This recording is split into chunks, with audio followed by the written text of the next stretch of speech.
ఉషోదయం ప్రేమించు కాపరి ఉషా కిరణాలు ఉదయకాలపు వాక్య ధ్యానమునకు మిమ్మల్ని ఆహ్వానిస్తున్నాం. ప్రార్థన. మా స్తుతులకు ఆధారభూతుడు అయిన గొప్ప దేవ యేసయ్య, ఈ ఉదయకాల సమయానికై వందనములు స్తోత్రములు చెల్లించుకుంటున్నాం. తండ్రి, మమ్మల్ని ప్రేమించి మరి యొక్క దినమును అనుగ్రహించిన నీ కృప కొరకు వందనాలు చెల్లించుకుంటున్నాం. ఈ ఉదయకాలమున నీ వాక్యమును పంపించి నాతోను మాతోను మాట్లాడు తండ్రి. నీ వాక్యంలో ఉన్న నాయన ఆశీర్వాదమును పొందుకొనుటకు వినగలిగిన చెవిని, గ్రహించుకునే హృదయాన్ని అనుగ్రహించి ఆశీర్వదించి నడిపించమని యేసు పరిశుద్ధ నామమున అడిగి వేడుకుంటున్నాను పరమ తండ్రి, ఆమేన్. ఈ ఉదయకాలపు వాక్య భాగము హగ్గయి గ్రంథము 1వ అధ్యాయము 1 నుండి 5 వచనములను చదువుకుందాం. హగ్గయి గ్రంథం 1వ అధ్యాయము 1 నుండి 5 వచనములు. రాజైన దర్యావేషు ఏలుబడి యందు 2వ సంవత్సరము 6వ నెల 1టి దినమున ప్రవక్తయగు హగ్గయి ద్వారా యూదాదేశము మీద అధికారియు షయల్తీయేలు కుమారుడునైన జెరుబ్బాబెలుకును ప్రధాన యాజకుడును యెహోజాదాకు కుమారుడునైన యెహోషువకును యెహోవా వాక్కు ప్రత్యక్షమై ఈలాగు సెలవిచ్చెను. సైన్యములకు అధిపతియగు యెహోవా ఆజ్ఞ ఇచ్చినదేమనగా, సమయమింక రాలేదు, యెహోవా మందిరమును కట్టించుటకు సమయమింక రాలేదని ఈ జనులు చెప్పుచున్నారే. అందుకు యెహోవా వాక్కు ప్రత్యక్షమై ప్రవక్తయగు హగ్గయి ద్వారా సెలవిచ్చినదేమనగా, ఈ మందిరము పాడైయుండగా మీరు సరంబి వేసిన ఇండ్లలో నివసించుటకు ఇది సమయమా? కాబట్టి సైన్యములకధిపతియగు యెహోవా సెలవిచ్చినదేమనగా, మీ ప్రవర్తనను గూర్చి ఆలోచించుకొనుడి. మనము చదివిన వాక్య భాగములో యెహోవా ప్రవక్త అయిన హగ్గయి ద్వారాగా తన ప్రజలైన వారికి తెలిపే సంగతిని లేకుంటే సమాచారంను మనం చూడగలము. ప్రాముఖ్యముగా 5వ వచనంలో మనము చూసినట్లయితే, సైన్యములకు అధిపతియగు యెహోవా సెలవిచ్చినదేమనగా, నీ ప్రవర్తనను గురించి ఆలోచించుకొనుము అన్న మాటను చూడగలము. పైన ఉన్న 4 వచనములలో మనం చూసినట్లయితే, దేవాలయము పాడైపోయుండగా నీవు సరంబి వేసిన గృహములలో నివసించటం న్యాయమా అన్న రీతిగా ప్రభు తన సేవకుని ద్వారాగా తన ప్రజలైన యూదులకు పంపించే వర్తమానమును మనం చూడగలం. ఈ దినము దేవాలయము పాడైపోయి ఉండగా నేను సౌఖ్యముగా ఉన్నాను అనే తలంపుతో నీవు జీవిస్తున్నావేమో ఒక్కసారి ఆలోచించుకోను. ప్రభు దేవాలయము అంటే ఇక్కడ నీ యొక్క శరీరము అనే దేవాలయమును జ్ఞాపకం చేస్తున్నాడు. కొరింథీయులకు రాసిన పత్రికలో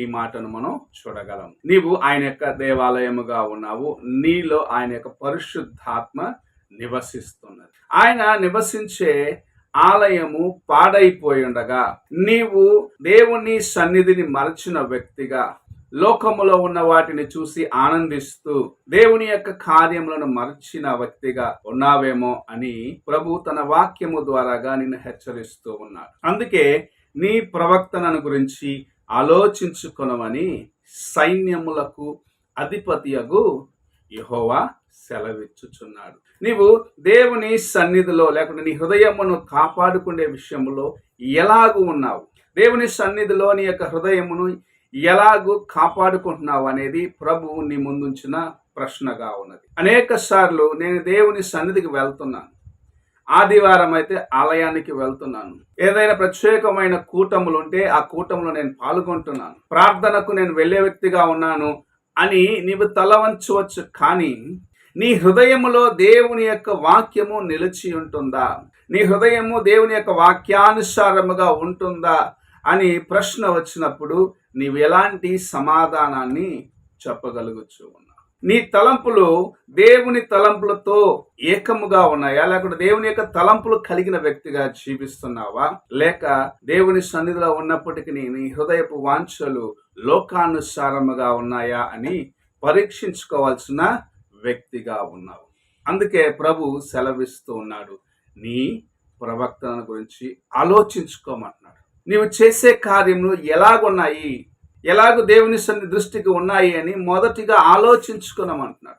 ఆలోచన లేకుండా ఒక కార్యము నువ్వు చేసినట్లయితే అనేక సార్లు ఆ కార్యం యొక్క ప్రతిఫలము నష్టముగా ఉంటుంది, దుఃఖకరముగా ఉంటుంది. నీ జీవితంలో అది తిరిగి చూసినప్పుడు ఎందుకు ఇలాంటి కార్యముకు నేను పాల్గొన్నాను అనే ఒక తలంపు నీ హృదయంలో నిలిచిపోతుంది. అందుకే ప్రభు సెలవిస్తున్నాడు, నీ ప్రవర్తన గురించి ఆలోచించుకో. నీవు దేవుని సన్నిధికి వెళ్తున్నావు, క్రమముగా దేవుని ఆలయమునకు వెళ్తున్నావు, దేవుని వాక్యమును పఠిస్తున్నాను అని నీ హృదయములో నీవు అనుకుంటున్నావు, కానీ వాక్యానుసారముగా జీవిస్తున్నావా అని ప్రభు నిన్ను ప్రశ్నిస్తూ ఉన్నాడు. దేవుని సన్నిధికి ఎంత క్రమముగా నీవు వెళ్ళినాను సరే, నీ హృదయంలో దేవుని యొక్క వాక్యము నిలిచి ఉండి ఆయన వాక్యానుసారముగా నీవు జీవించకపోయినట్లయితే నీ జీవితము దేవుని దృష్టిలో ఇంకను నీవు పరీక్షించుకొని దేవుని సన్నిధిలో సరిచేసుకోవాల్సిన వ్యక్తిగా ఉన్నావని దేవుని యొక్క వాక్యం సెలవిస్తుంది.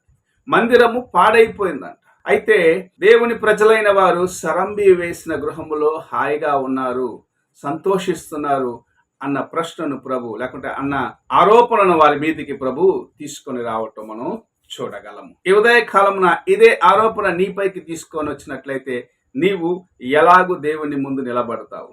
నీ హృదయం అనే దేవాలయము పాడైపోయి ఉండగా, నేను బాగున్నాను, నేను క్రైస్తవుణ్ణి, నేను ఆలయంకు వెళ్ళే వ్యక్తిగా ఉన్నాను అన్న తలంపుతో నీవు జీవిస్తున్నావా? లేక నా హృదయము దేవుని యొక్క వాక్యముతో సరిగా లేదు, దేవుని ఎదుట నా యొక్క హృదయము సరిగా లేదు అన్న మనస్సాక్షితో హెచ్చరించబడిన జీవితమును కలిగి నీవు సరిచేసుకునే దానికి ప్రయత్నిస్తున్నావా అని ప్రభు నిన్ను హెచ్చరిస్తూ ఉన్నాడు. ఈ ఉదయకాల సమయమున దేవుని యొక్క వాక్యము నీతో మాట్లాడుచున్న కార్యం. సరంబి వేసిన గృహములు అంటే అన్ని బాగా ఉన్నాయి, సౌఖ్యముగా ఉన్నాను, మంచి ఉద్యోగం ఉన్నది, మంచి స్నేహితులు ఉన్నారు, నేను పనిచేసే స్థలంలో నాకు అన్ని బాగున్నాయి, నా గృహములో అన్ని కార్యములు సౌఖ్యముగా ఉన్నాయి, నేను ఏ విషయాని కోసం చింతించవలసినది లేదు అని తలంచుతూ నా యొక్క హృదయమును దేవునితో నేను ఎలాగ కాపాడుకుంటున్నాను అన్న ప్రశ్న నీ ముందు వచ్చినప్పుడు, నీ జీవితములో నీవింకను ప్రభు ఉద్దేశించే ఆ యొక్క మెట్టుకు హెచ్చించబడకపోతే, లేక ఆయన యొక్క మెట్టుకు నీవు రాలేకపోతే నీవు నిన్ను గురించి ఆలోచించుకోవాల్సిన వ్యక్తిగా ఉన్నావని ప్రభు సెలవిస్తూ ఉన్నారు. ఈ ఉదయ కాలమున దేవుని ఆలయమైన నీ శరీరము ఎలాగున్నది? ఆయన నివసించే, ఆయన పరిశుద్ధాత్మ నివసించే ఆలయమైన నీ శరీరము ఎలాగుంటున్నది? నీ ఆత్మ ఆయనతో సరిగా ఉన్నదా? నీ జీవితము ఆయనతో సరిగా ఉన్నదా? నీవు ఆయన ముందు నిలబడినప్పుడు, ప్రభువా నీవు చెప్పిన రీతిగా నేను చేసినాను అని చెప్పగలవా? లేక దేవుని యొక్క ప్రశ్నకు సమాధానం ఇవ్వలేక తల వంచుకుండే జీవితంలో ఉన్నావేమో అని ఒక్కసారి నిన్ను నీవు ప్రశ్నించుకో. ఈ ఉదయకాల సమయమున నీ ప్రవక్తలను గురించి ప్రభు ప్రశ్నించుకోమంటున్నాడు, ఆలోచించుకోమంటున్నాడు. నీవెక్కడ దేవునికి దూరం అయిపోయినావు, ఎలాంటి పొరపాటు నీ జీవితంలో రానిచ్చినావో అని ఆలోచించుకొని సరి చేసుకోమంటాడు. దీనికి మంచి ఉదాహరణగా తాను చేసిన పొరపాటు ఏమిటో తెలియకుండా దేవుని సేవకుడైన అబ్రహామును విడిచి సొదొమ గొమొర పట్టణంను చూసి అవి చూడటానికి బాగున్నాయి, అయోర్దాను ప్రాంతం అంతా బాగున్నది అనుకొని దేవుని ప్రజలైన వారు దేవుని సేవకుని విడిచిపెట్టి సొదొమ గొమొర పట్టణం వైపు వెళ్ళినాడు లోతు. తాను ఎక్కడ ఉన్నాడో, ఎలాగున్నాడో, తాను నీతిమంతుడిగా ఉన్నాను అనుకున్నాడు, కానీ తన చుట్టూన్నది నాశనము వైపు తీసుకువెళ్తున్నది అని గ్రహించుకోలేకపోయినా చివరికి సొదొమ గొమొర పట్టణము నాశనము చేయబడినప్పుడు దేవుడు ఆయన బలవంతంగా బయటికి తీసుకొని రావాల్సి వచ్చింది. కారణం ఏమిటంటే తాను తన యొక్క ప్రవక్తలను గురించి, తన యొక్క తలంపులు, తన యొక్క ఆలోచనలు దేవుని సేవకులతో కలిసి ఉండాలన్న ఆలోచన లేకుండా తాను స్వతహాగా నిర్ణయం తీసుకునేదానికి తన ఇష్టానుసారముగా ఒక నిర్ణయం తీసుకొని వెళ్ళిపోయినాడు. ఆ నిర్ణయము చివరికి అతనికి నష్టముగా మారిపోయింది. అందుకే ప్రభు ఈ ఉదయకాల సమయమున నీతోనూ నాతోనూ మాట్లాడచ్చు అన్నాడు. ఇది సమయము నీ ప్రవక్తలను గురించి నీ ఆలోచన నీవు కలిగి ఉన్నావా? ఒక ఆలోచన నీవు కలిగి ఉన్నట్లయితే నీ జీవితమును ప్రభు బాగు చేసే తలంపు నీ హృదయంలో ఉంచాలని ఆశిస్తున్నాను. నీవు అనేకులకు మాదిరికరమైన జీవితమును జీవించాలంటే మొదటిగా నీవు వ్యక్తిగతముగా దేవునితో సరిచేయబడిన అనుభవంలోకి రావాలని ప్రభు నీతో మాట్లాడుచు ఉన్నాడు. నీ ప్రవర్తన ఎలాగున్నది? నీ తలంపులు ఎలాగున్నాయి? దేవుని యొక్క నివాసమైన నీ శరీరం అనే దేవాలయము ఎలాగున్నది? ఒక్కసారి నీవు పరీక్షించుకో, ప్రార్థన చేసుకో. మహోన్నతుడు అయిన గొప్ప దేవ, ఈ ఉదయకాల సమయమున మాకు అనుగ్రహించిన ఈ యొక్క వాక్యంను బట్టి స్తోత్రములు చెల్లించుకో తండ్రి.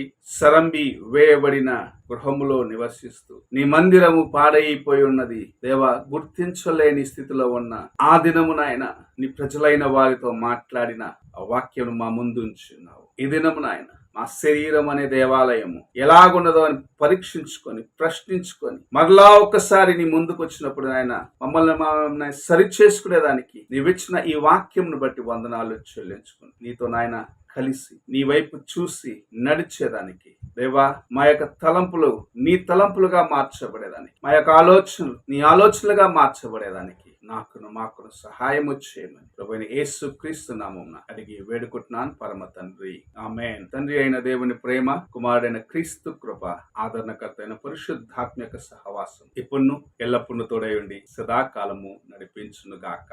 ఆమేన్.